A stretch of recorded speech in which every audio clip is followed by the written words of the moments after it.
Greetings and welcome to Hexed Encountered. I'm Joe, and today we are going to be doing some gameplay of the game 1920 Nest of Eagles. This is a game I meant to get to back in December, but did not.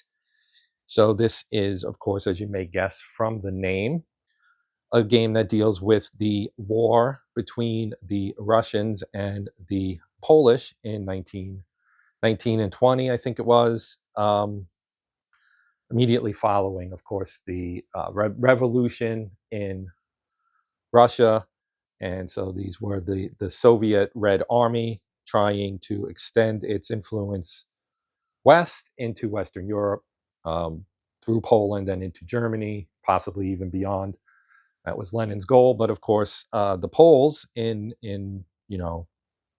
dramatic, heroic fashion, held them off and defeated that particular effort. So what I'm going to do is the example of play from the scenario book. That will make things relatively straightforward and give you guys an example of how the game plays. I did do a first look on this game back in December, I think, or maybe even late November.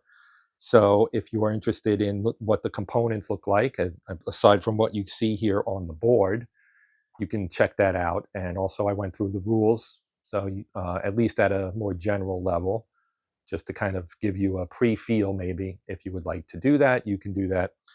I will link it here in a card so that you can make that happen if you wish to. So we are going to be playing this scenario 9, which is the campaign scenario. Now this game, you can see that it gives you all of the startup information. The white is the Polish and their allies, for lack of a better word, maybe.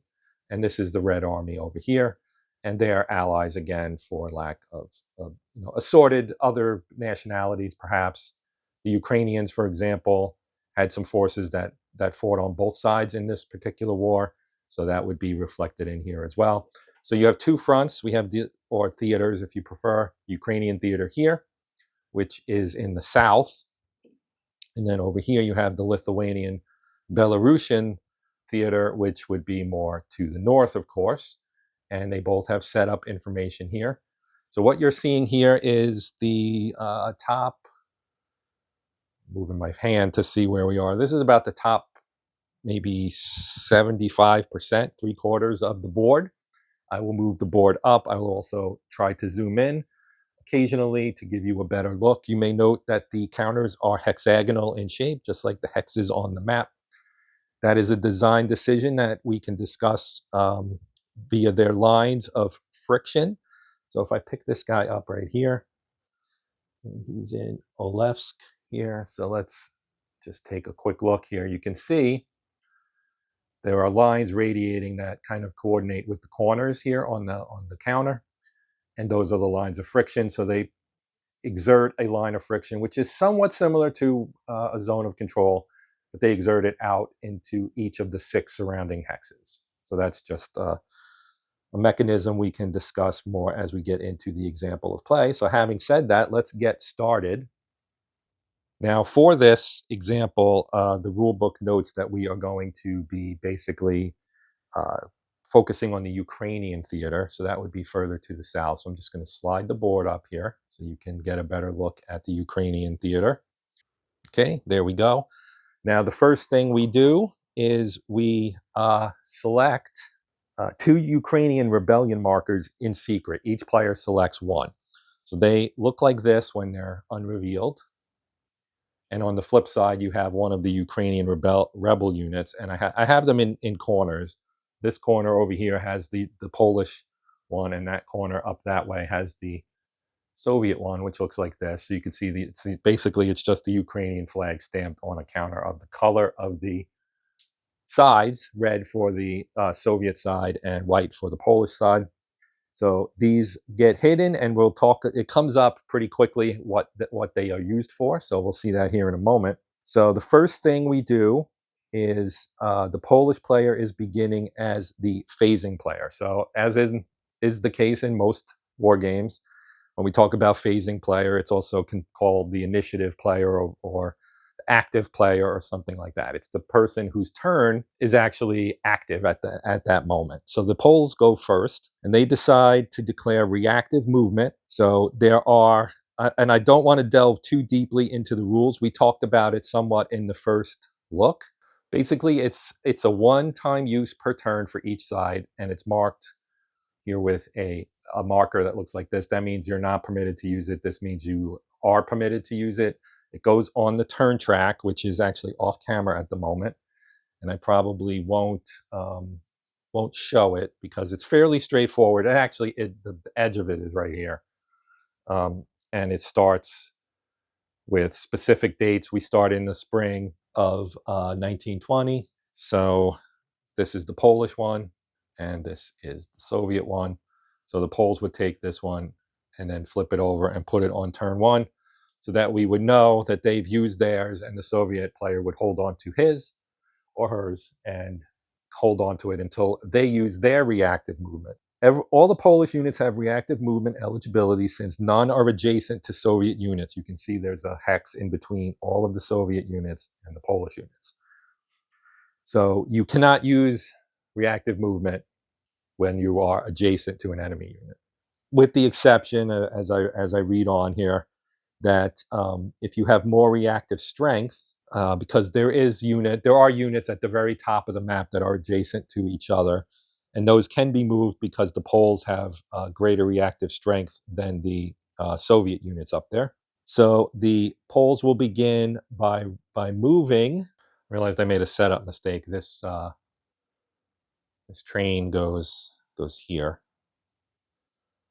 Okay, so they're going to begin by moving the unit here. The 1L is going to move up and adjacent to these two Soviet units right here and right here. Now, the reason you would do this is to resolve that Ukrainian thing we were just talking about. This unit right here is a Ukrainian unit. It's got a blue stripe, and that is true on both sides. Okay, and you can see it's got a 2. So that is the 2nd Ukrainian Brigade. You can see the symbology there at the bottom, denoting that it's a brigade, of course. So we moved adjacent to it, which triggers the resolution of the rebellion of the Ukrainian brigades. So that is an event. So we flip over our counters. So here's the Polish counter. It's number 3, so that's the 3rd.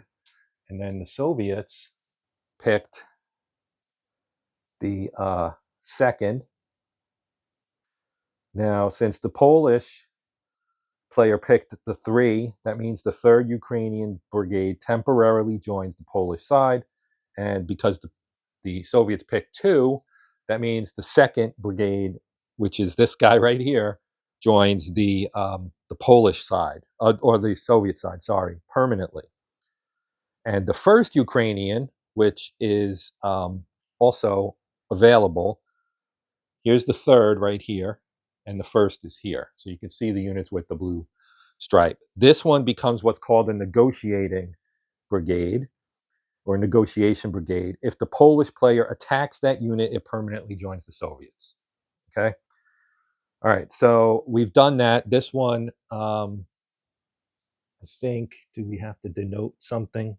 I don't know that we have to denote it, because we just kind of keep it in mind that that one actually belongs, because of this, temporarily belongs to the Polish side. I would note that there is a counter for it. In the example of play on the illustration, it doesn't show that they placed that on the board, so I'm not going to do it. Okay, I've decided to zoom in a little bit so we can get a better view of this. So we're going to start moving units up. Now here, we have this unit right here, which is actually you can see the truck on there, and the PZ, which I always think means Panzer. In this case, this is just a mechanized infantry regiment, right? So we're going to move it. It was sitting here, and we're going to move it. Actually, it's going to jump up through here. It's going to go here, so that it doesn't jump into a control area for the enemy. Then it's going to go here, and then because of its special capability, it ends up being able to go here because it's motorized. So basically it jumped through the Ukrainian brigade there and is on the other side. Now there are rules that govern that. I won't get into the details, but you'll just have to because it ignores all lines of friction. And then we're going to move both of our support units, which would be the train and the aircraft. We're going to move those up and adjacent to enemy forces, in addition to moving this guy up as well. So he's going to go here and then here, and then Grozny, the train will go there, and our air unit, which looks like this. Okay, that's a support unit, so they're going to go there as well. So we're basically building up a punch for this area right here, as you can probably guess. I've momentarily moved back because we're going to use rail movement. So we're going to use 4 rail points or rail transports to move 2 of the remnant units. So they are in Warsaw, which is up here. So we want the 11th and the 16th. So here's 11 and here's 16th. Now they are remnants because they are basically reduced, right? They have the stripes on them. That's their full strength side. This is their reduced or remnant side. So they are brigades as, they're divisions actually. The 11th and the 16th, right? But they're not at full strength. But we're going to move them using rail transport. So you follow the rail lines. And we're going to move them to, wow, I don't know if I can even try to pronounce that. It's right here. Cizo. Yeah, I have a hard time pronouncing some of the Polish names, sorry. Szczezopitovka, maybe. Szczezopitovka? Something like that. Anyway, it's right here. Okay, so once we do that, it's in the Ukrainian theater, and it costs 2 rail transports per unit to do it, since both units have to cross into another theater. So this is not part of the Ukrainian theater, Warsaw. And that shifts the, let's see, this means that in the next movement phase, the operational movement, the Polish player won't be able to use his rail transports. Okay. Now we're going to do some attacking. So resolving the phase from the top, the Polish player will attack the K and 17th Cav units, which are right here, these 2 units. They didn't show all the movement. Let me finish moving my units up. So I'm going to pause here, and you're going to see some of these units kind of move in to get involved in this attack. We've moved our cavalry, which was up here. We moved it down, so it's adjacent to both of these hexes here. These guys moved in, and these guys moved up, so they're adjacent to the 47th right there. So now this is obviously our focal point for our initial attacks.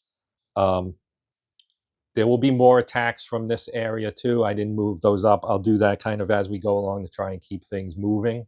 Although I guess I could just pause now and move everybody up. So maybe I'll just do that. Okay, so now we'll resolve all our attacks. We'll start up here at the top.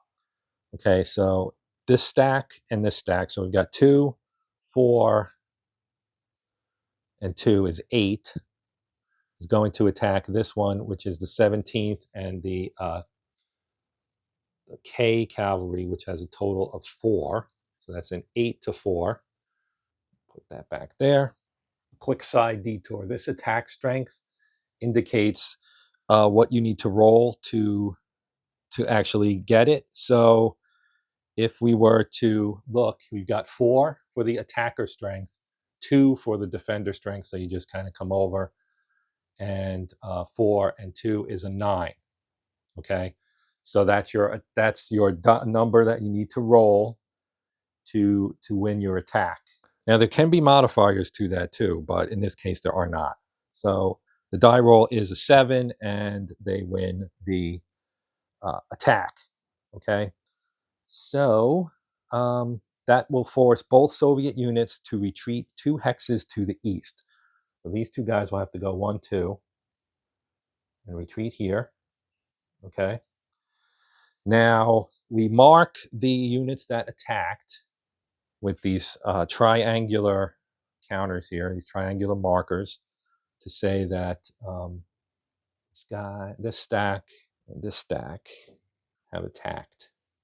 So that denotes that they are ineligible to move in the next movement phase. There is a morale track as well, and the victory gives the Ukrainians 1 morale. So that's over to this side, and I showed it during the first look. If you want to check it out, I'll skip it here because we won't be playing long enough to really get too many, if any, effects of it. So, okay, we're going to move on to our next one, which is just kind of resolving advancement after combat. In this case, that just means moving these guys up into the vacated hex. Okay, we maintain our stacking limit. Again, that's something that I mentioned in the first look. So we're going to move on to 4 units, including the motorized infantry. That's this guy right here. Are going to, so they have, let's see, 4 units, including the motorized infantry and the 7th Air Unit, with 5 strength points total. So here it's this and this, and the rest of this stack, I think, is what it is. They're going to attack the lone Soviet 2nd Ukrainian Brigade, which is right here. So they're these stacks here are attacking that. Oh, and the armored train that's in this stack is not going to participate in this attack. It's going to join the attack on that unit up there, the 47th. The reason we're going to try this is pretty simple, actually. If we knock this guy out, we can effectively surround the 47th. So that's what we're trying to do. Knock this Ukrainian brigade back, make them retreat. Then we have a surrounded situation here for the 47th Division. So that's what we're going to attempt to do. So the attack is 5. His defense is a 2. So that the 5 to 2 column on our attacker strength gives us a 10, but it actually becomes an 11 because of the 1 support from the aircraft. We need to have an 11 or less. So the only way for this attack to fail is if the player rolls a doubled 1 or 6, which would indicate a bloody attack. Okay, unfortunately for the Soviet player, the Polish player rolls a 9, and as a result, the Soviet unit retreats, and the morale shifts 1 more towards the Polish side. So this guy is going to retreat 2 hexes, and we're going to advance into that hex with the, let's see, which 2 are going to advance here. The 1st Cav and the 14-7 will advance. So take these off. 14-7, and I never moved the 1st Cav up there, but we're going to put him here, and we'll put them there. And then these guys, I'm going to remove this because he's used. So now we will put our attacked marker on this hex, and this one to indicate they've been used and are ineligible for the next movement phase. Now it's pretty obvious where we're going to attack next. We're going to attack right there. The 47th Division, surrounded on all sides by Polish units. Well, technically not really, but effectively yes. Unless I messed something up. They show units as being here, but I think that was these units. So anyway, we're just going to he's basically, because of lines of friction and such, he's surrounded. So let's as my finger botched up the board there. Okay, so we're going to do this attack here. Now we do have a support point for the train. You've got 4 plus 2 plus 2 is 8, attacking 3. So let's see. The attack success chance is 14. I don't know how it got 10 attack because I only see 2. 2 is 4, and 4 more is 8. So that might be a misprint or I'm missing something. But it says initial 10. So I'm going to say 8, plus 1 for support is 9, plus 2 for encirclement is 11, and plus 1 for the presence of an elite unit. That would be this guy right here. And how do you know he's an elite unit? You look at the under the 4, you see the cross there. That indicates an elite unit. Soviet elite units will have a star, a yellow star, gold star.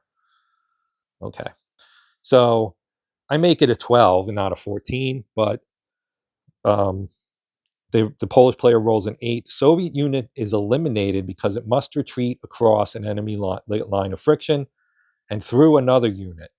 So obviously there's lines of friction from all these directions, and if he retreats, he's got to retreat through this unit or this unit, and either way, he's going to be eliminated. So he goes to the rebuild box. There's a box on the right side of the board for each side for reserves and replacements and available to be rebuilt. Okay, so he's eliminated, and yes, so the morale shifts 3 boxes in the Polish player's favor. 1, 2, 3. That actually moves it to a +1 morale advantage for the Poles. Poles now have a morale level of 1 in the Ukrainian theater. The eliminated 47th Division is placed in the Southwestern Front's available to rebuild holding box. The Grozny armored train, so this guy right here, is going to advance into that hex, while the other 3 units advance into the attacked hex box first, then into the hex with the motorized infantry, possible since all Polish infantry and cavalry units can advance 2 movement points. So all of these guys are going to move into here to kind of keep the advance going, and we'll put a marker on our train. All right, and let's see what's next. In the south, so that's down here, the 5th and 2nd Ukrainian divisions, which is actually this blue stripe guy down here. So these two are attacking in the south. The 2nd, oh, okay, so I moved that incorrectly. They should be like this. So these 2 are going to attack this stack of 2 1-strength Soviet units. So that's obviously a 6-1. So the initial attack chance is 11 because it's an initial 10 modified by plus. Oh, that's why it was a 14. It was right.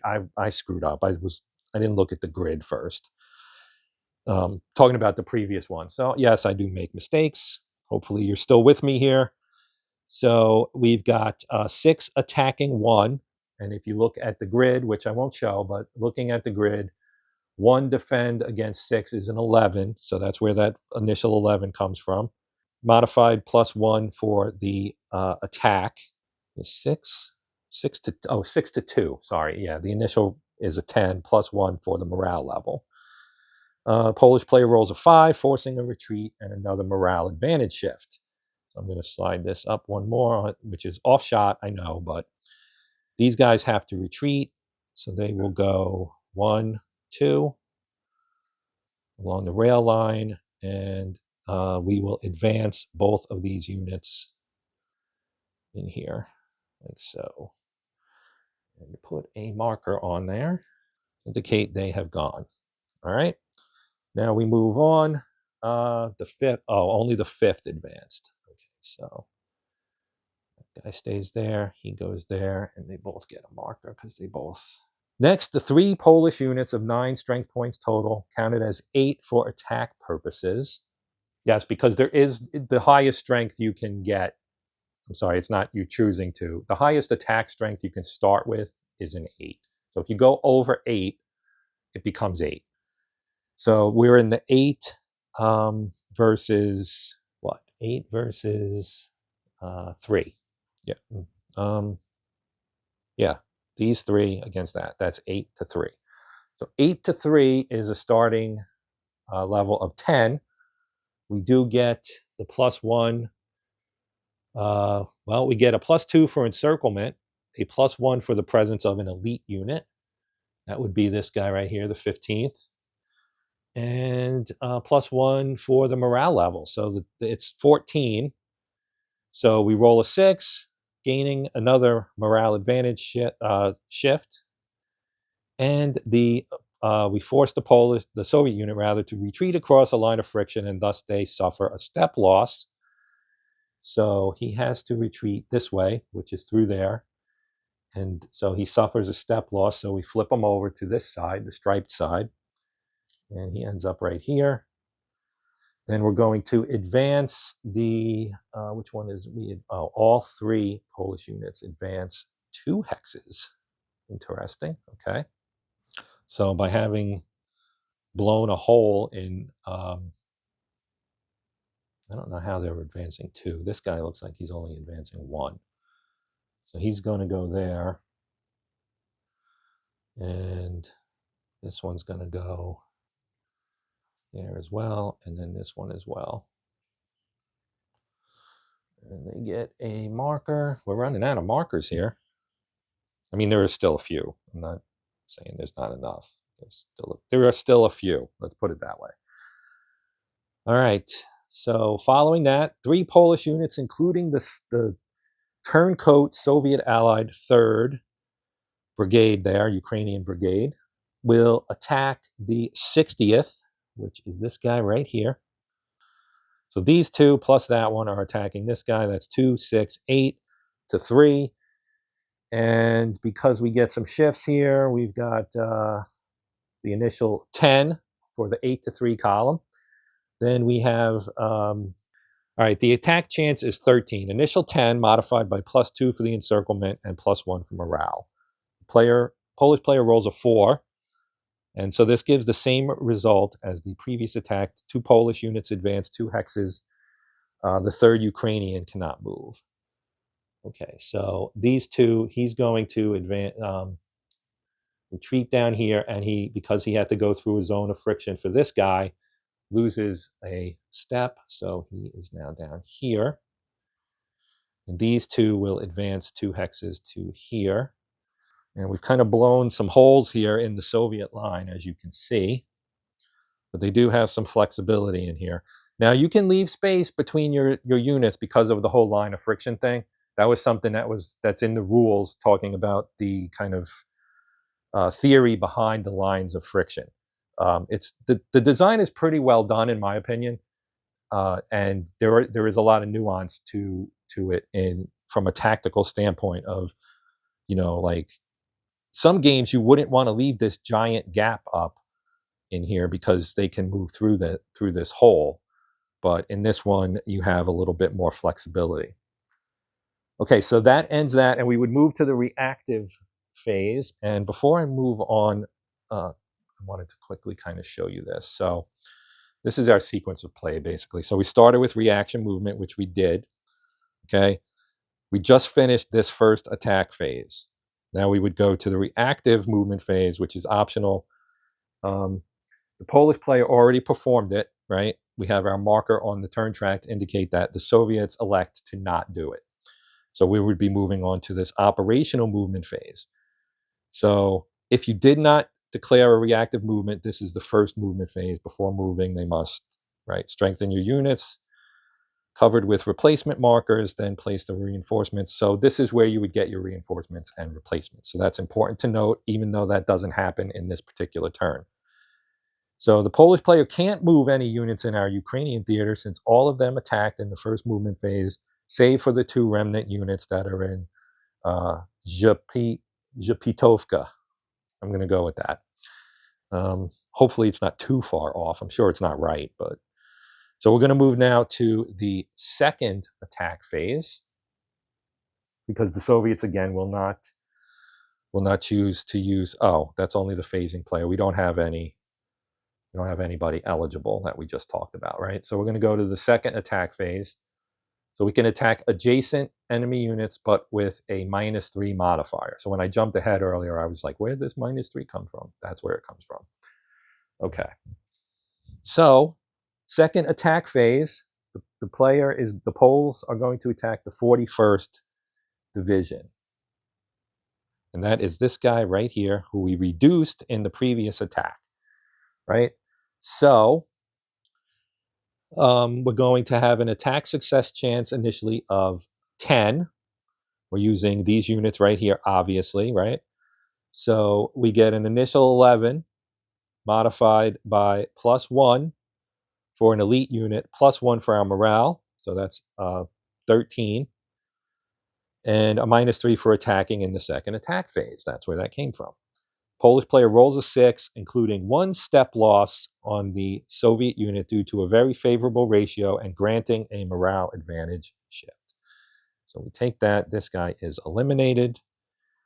The Soviet unit is covered by a remnant marker and retreats 1 hex. So he would actually go here and we cover with a remnant marker. So this is a remnant marker. And we put it here, and that makes me think I messed up with these two. These two should not be here. It should be remnant markers, which are these. Okay, so we're going to take these two remnant markers. I think that's where they were. Or actually, maybe here. And we can advance after combat. So we're going to advance 2 units. The 2 4s will advance. Yeah, only these two attack there. So this one is going to be part of the next attack. Take this off. Which will join with these guys to attack this hex right here. So that is going to be the 6th Ukrainian, which is that one. And these units here, the 12th and the 18th. Yeah, 12th and 18th and the 6th Ukrainian are going to attack that hex right there. So we have, what do we have? We have 6 and 1 is 7. Okay, and the defender has, I think, 2. Yep, 2. So 7 to 2 is an initial success chance of 11. And we're going to get a +1 for the morale and a -3 for attacking in the second attack phase. And additionally, a second -1 because there's a river separating them right here. That thin blue line is a river, and that is a -1 shift as well. So, or -1 point deducted. Okay, so that is an 8. The Polish player rolls a 7, granting another morale advantage shift and inflicting 1 step loss. Okay, so we're going to take our morale shift and we get another step loss due to having to retreat across an enemy line of friction. So they're going to have to do this, and they retreated across this unit's line of friction. So they have to take a step loss, and they have 2 1s. So the Soviet player chooses to eliminate the 63rd, which is this guy, rather than the 41st.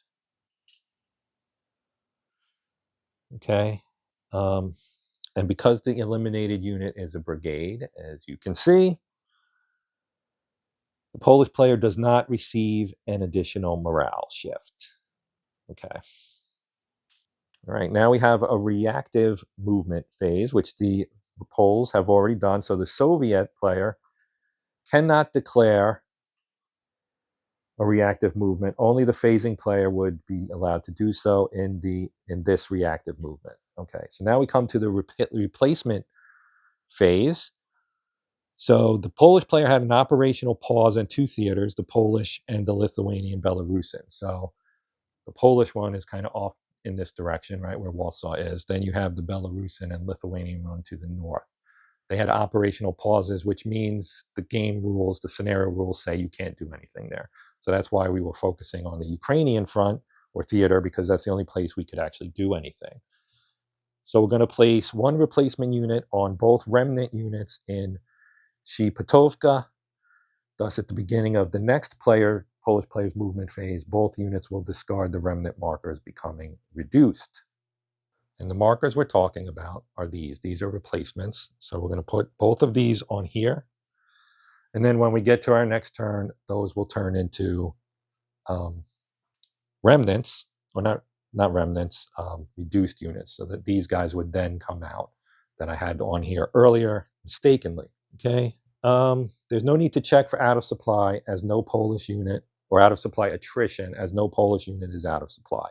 They can all trace back into Polish territory without any restrictions. Nobody's stuck behind enemy lines, basically. Okay. And now, to add more flexibility, the Polish player decides to reorganize the 5th Division and split it into 2 divisional brigades. Okay, so the 5th Division is one of these down here. Yes, this guy right here. He's the 5th Division. So that's this unit right here, and you can see the 5 at the top. So he's going to get split into 2 brigades, and that would be 9th Brigade and 10th Brigade of the 5th Division. So they become 2 units, which gives us a little bit more operational flexibility. Drop those on there. The division marker goes away. Okay, so we will then remove our reactive marker for the reactive movement markers, right? So these markers here will all get pulled off. Okay, so once we've done that, it's the end of the Polish player's turn, and now the rebellion of the Ukrainian brigades event is resolved. So this guy gets eliminated.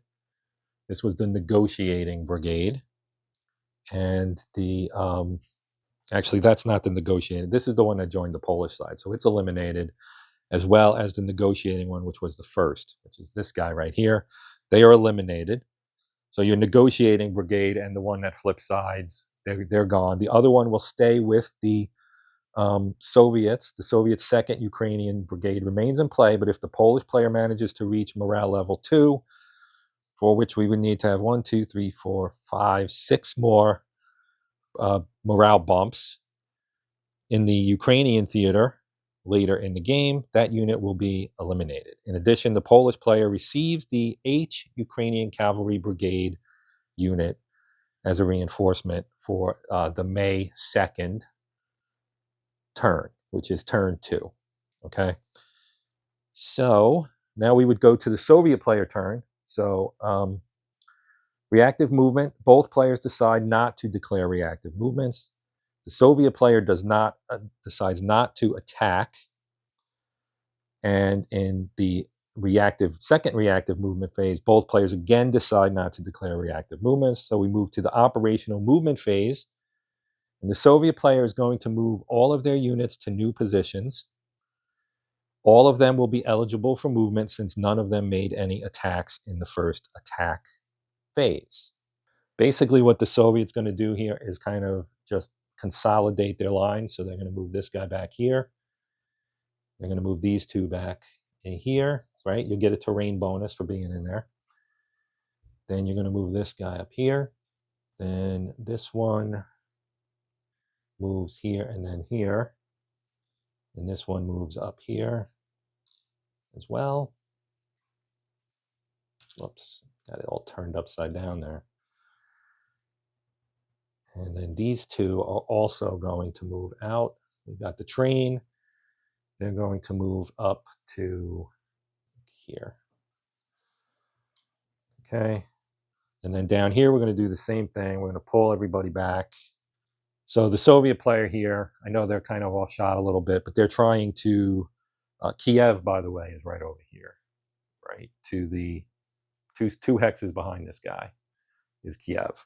So I know it's out of shot. I can actually fix that a little bit. Whoops, wrong way. Zoom out a little bit. There's Kiev right here. Right, so now you can see the Soviets have pulled back to kind of make a new line somewhat, and giving ground to kind of just, recalibrate somewhat. So now they're, this was actually both the operational and their reactive movement. So they used all of these to move their units out of there. And then the Soviet player decides not to attack because they really don't have anybody to attack with. And since the Soviet player also had the operational pause with both fronts, they're going to receive 2 replacements for each front. And in addition, because no Western Front unit moved into no man's land, and that's the Western Front is the northern one, the Western Front gains 2 extra replacements. Finally, the Soviet player decides to grant 1 extra replacement, which is always available to the Soviet player regardless of the number or types of operations performed to the Southwestern Front.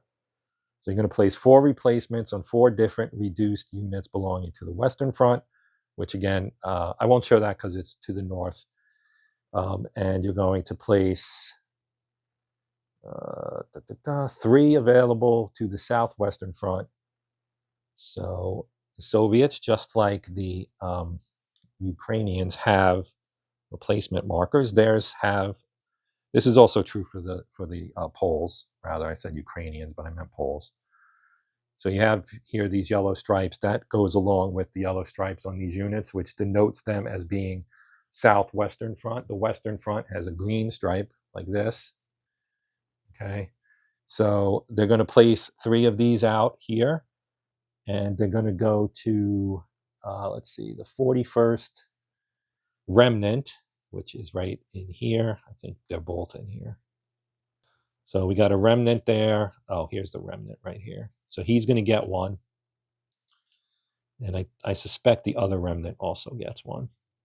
I think he was there. Okay. Yeah, one for the remnant. One spent to rebuild the 47th. So that's this guy right here. And they gets rebuilt as a reduced level.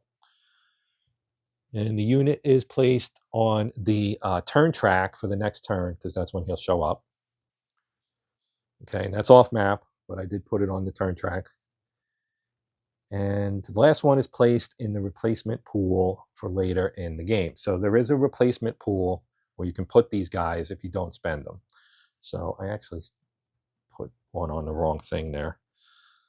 So we spent one on the unit, bringing it back from the rebuild box.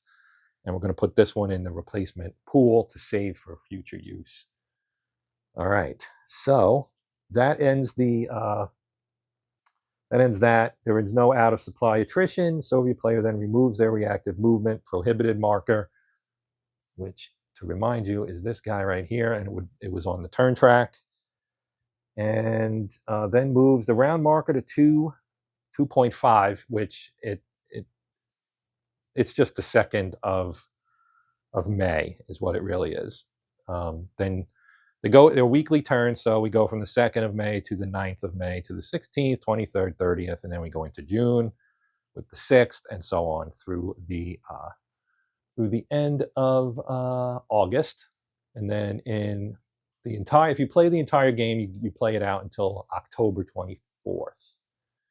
So you obviously have different rounds or different scenarios with differing lengths. Okay, so that is the end of the example of play. So I'm going to wrap this up now. I hope this was useful. I feel like it was a little bit more disjointed than I would have liked it to be. But in general, you got an idea of how the mechanics work. I didn't show die rolls because I was reading die roll results out of the example of play. I may revisit this later on because I think this is an interesting system, and I may want to do some of my own gameplay and maybe give this more of a workout and do video on it so you guys can see a little bit more about how it works. So again, this is 1920 Nest of Eagles. This is from Phalanx Games. I want to thank you guys for watching. Please consider liking, sharing, or even subscribing to the channel so you won't miss out on any of my new videos as they come out. I typically do 3 or 4 a week. When I can. There are times, obviously, where that pace is hard to do or impossible to do because of other things going on. But regardless of that, if you have any questions or comments, corrections, notes, stuff like that, feel free to post it in the comment section. I'll do my best to get back to you as soon as I can. Quick shout out to my channel members. I think we have 10 or 11 now. Might be 11, enough to field a football team. But yeah, I want to give them a shout out, thanking them, as I always do, for their support of the Hexed Encounter channel. But we are done for now. I will be back with more Hexed Encounter gaming goodness here in the not too distant future. But we are out now. I'm Joe. This is Hexed Encountered. And until next time, as always, happy gaming.